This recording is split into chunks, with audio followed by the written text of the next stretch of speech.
إنا أرسلنا نوحا إلى قومه أن أنذر قومك من قبل أن يأتيهم عذاب أليم.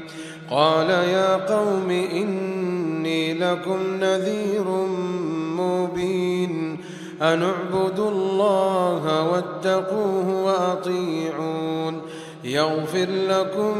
من ذنوبكم ويؤخركم إلى أجل مسمى إن أجل الله إذا جاء لا يؤخر لو كنتم تعلمون. قال رب إني دعوت قومي ليلا ونهارا فلم يزدهم دعائي إلا فرارا وإني كلما دعوتهم لتغفر لهم جعلوا أصابعهم في آذانهم واستغشوا ثيابهم وأصروا واستكبروا استكبارا ثم إني دعوتهم جهارا ثم إني أعلنت لهم وأسررت لهم إسرارا فقلت استغفروا ربكم إنه كان غفارا يرسل السماء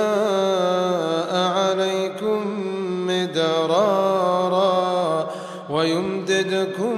بأموال وبنين ويجعل لكم جنات ويجعل لكم أنهارا ما لكم لا ترجون لله وقارا وقد خلقكم أطوارا ألم تروا كيف خلق الله 7 سماوات طباقا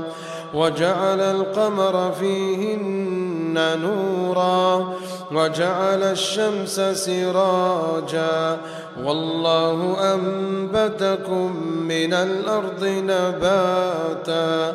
ثم يعيدكم فيها ويخرجكم إخراجا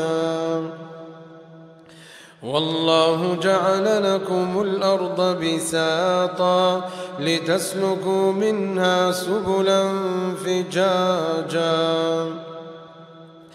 قال نوح رب إنهم عصوني واتبعوا من لم يزده ماله وولده إلا خسارا ومكروا مكرا كبارا وقالوا لا تذرن آلهتكم ولا تذرن ودا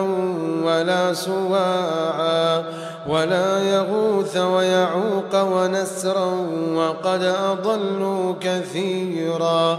ولا تزد الظالمين إلا ضلالا مما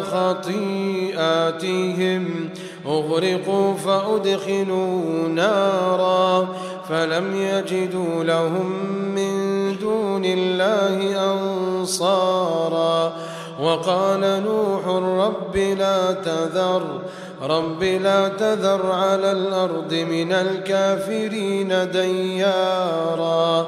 إنك إن تذرهم يضلوا عبادك ولا يلدوا إلا فاجرا كفارا رب اغفر لي ولوالدي ولمن دخل بيتي مؤمنا وللمؤمنين والمؤمنات ولا تزد الظالمين إلا تبارا.